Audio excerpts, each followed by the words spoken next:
तो जैसे कि आप लोग जानते होंगे कि शमीर अब्बास शाह कुछ ना कुछ नया करते ही रहते हैं। अब वो क्या करने वाले हैं और गवर्नमेंट की किस हरकत पे हमजा भट्टी को गुस्सा आ गया और क्या इससे फर्क पड़ता है और क्या बड़े बड़े टिकटॉकर्स जैसे कि नदीम नानी वाला स्कैमर्स हैं। इस तरह की काफी ज्यादा अमेजिंग न्यूज है मेरे पास आप लोग ये तो वीडियो के एंड तक लाजमी देखना। खुश आमदीदो सलाम, मैं हूं मिटिफाइड और आज हम बात करने वाले हैं सबसे पहले शमीर अब्बास शाह के बारे में। तो कुछ दिनों से Shamir Abbas Shah gaming related stories upload कर रहे हैं, वो भी टेकन 8 से रिलेटेड। तो इसी हवाले से बताते हुए उन्होंने ये कहा कि उनकी टेकन 8 की कोलैबोरेशन वीडियो आने वाली है जिसमें नेशनल चैंपियन के साथ उनका मुकाबला होगा, जैसे कि उन्होंने ये कहा।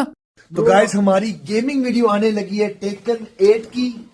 वकार भाई प्रो प्लेयर ऑफ टेकन 7, तो काफी कोलैबोरेशंस आएंगी गेमिंग वीडियोस पे हमारी गेमिंग चैनल पे। तो आप क्या कहना चाहेंगे भाई, are you excited? Yes, I'm absolutely excited, guys. Do check it out. We'll definitely be working on some Tekken content with my bro.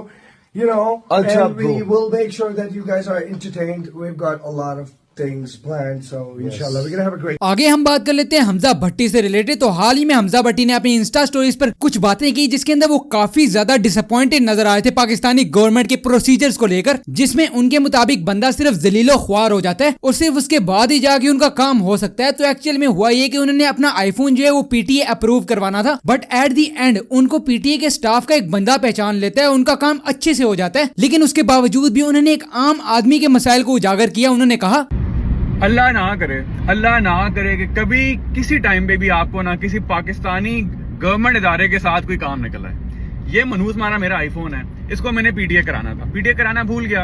अब मैंने इनकी वेबसाइट पे ट्राई की, लॉगिन की, जहाँ पे मैंने पैसे देने थे, वहां पे वो लॉगिन ही नहीं हो रहा। 3 डिफरेंट फोन ट्राई कर चुका हूँ, लॉगिन ही नहीं हो रहा। और भाई मुझे 1,70,000 देने में मसला नहीं है, मुझे ये बताओ मैं लॉगिन कैसे करूँ इसका पीटीए टैक्स देने के लिए। अच्छा भाई, सॉफ्टवेयर अपडेट मेरा हो चुका है। उसकी रीजन ये है कि पीटीए वाले turn out to be really nice people. उन्होंने पहचान भी लिया, बड़े अच्छे तरीके से ट्रीट भी किया। लेकिन यार बात मेरी भी वैलिड रहेगी। उसकी रीजन ये है कि ये बात सबको पता है कि गवर्नमेंट ऑर्गेनाइजेशंस में जो है ना एक अजीब किस्म की चीज होती है। मतलब आप जो लोग इस चीज से गुजर चुके हैं उनको पता है, you know if you know. तो the government needs to sort these things out because मतलब वही बात है। मैं कहता हूँ यार कि हाँ, आवाज उठाने की क्या सेंस बनती है, पता है वो चेंज नहीं होगा, राइट? मैं कभी बड़े यार सोचता ये हूँ कि ये तो चलो मैं भी इस्लामाबाद में फिर रहा हूँ, अगर इस तरह का कोई काम आपका खुदा ना खास्ता किसी पाकिस्तान में किसी कस्बे में आप रहते हो, किसी गाँव में रहते हो, किसी देहात में रहते हो जहाँ पे कोई एक्सेस नहीं है, तो आप ये काम कैसे करवाते होगे? ओके, तो नेक्स्ट हम बात कर लेते हैं नदीम नानी वाला के बारे में, अंस अली और तलहा रिव्यूज के बारे में। तो कुछ टाइम पहले हुआ ये कि तलहा रिव्यूज के खिलाफ नदीम नानी वाले ने एफआईआर दर्ज कर दी थी, ये कहकर के तलहा रिव्यूज ने उन्हें कॉल करके थ्रेट किया है, जिस पर तलहा रिव्यूज ने एक वीडियो अपलोड की जिसमें उन्होंने ये बताया कि नदीम नानी वाला सिर्फ एक तरफ से सोशल मीडिया पे अपनी कैंपेन रन कर रहा है और बैक एंड पे उसने मेरे खिलाफ एफआईआर दर्ज करवाई हुई है। एंड इसके अलावा तलहा रिव्यूज ने अनस अली और नदीम नानी वाले के फेक गिवअवेज और कैंपेन्स के बारे में भी बताया कि वो ये सब अपने शॉपिफाई कोर्स बेचने के लिए कर रहे हैं जिसमें 1% भी सच्चाई नहीं है। जैसे कि उन्होंने बताया नदीम नानी वाले ने मेरे ऊपर झूठी एफआईआर करवाई है। उसकी रीजन पता क्या, जो उसने पुलिस स्टेशन में बताई है कि मैंने इस बंदे को कॉल करके थ्रेट किया है।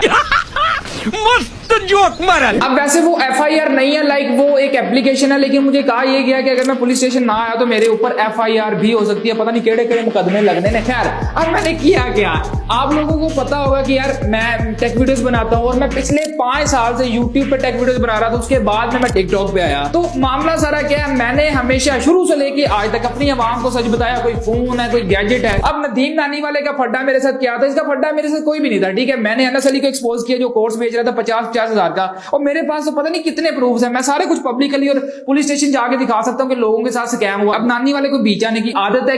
बैक एंड पे इसने मेरे ऊपर कंप्लेंट की हुई है, ठीक है, कि मैंने इसको थ्रेट किया और पब्लिकली ये अपने काम में लगा हुआ है, किसी को कुछ नहीं पता।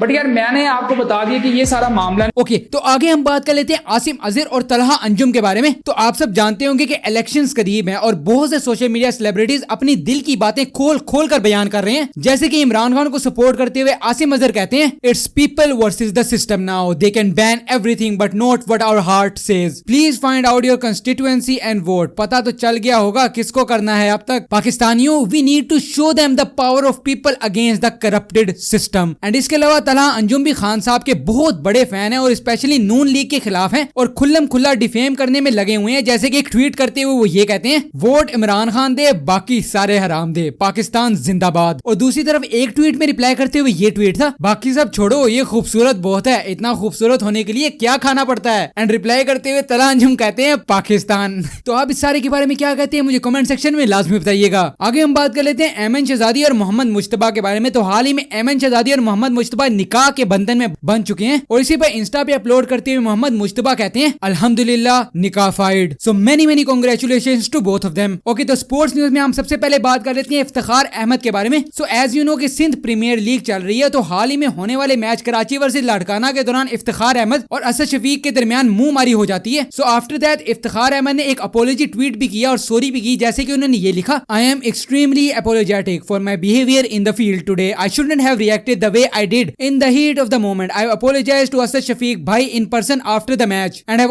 Always held great regard for him. We have played a lot of cricket together. तो आप लोग इस अपोलॉजी के बारे में क्या कहते हैं जो कि एक सीनियर प्लेयर की तरफ से आ रही है, मुझे कमेंट सेक्शन में लाजमी बताइएगा. एनिमे न्यूज में हम बात कर लेते हैं यातागारासू के बारे में. उसका न्यू ट्रेलर जो है वो आ चुका है, जो अप्रैल में प्रीमियर होगा. और lastly, I am the only one who is not attacked in the world field with zombies. उसको एनिमे अडैप्टेशन मिलने वाली है. अब मुझे नहीं पता ये कितने अजीब नाम होते हैं इन एनिमेस के. आप लोग इसके बारे में क्या कहते हैं मुझे कमेंट सेक्शन में लाजमी बताइएगा. तो बस अभी के लिए मैं इतनी न्यूज थी. अगर आप लोग वीडियो पसंद आई तो लाइक कर देना. मैं आप लोगों से मिलता हूँ अगली वीडियो में. अल्लाह हाफिज.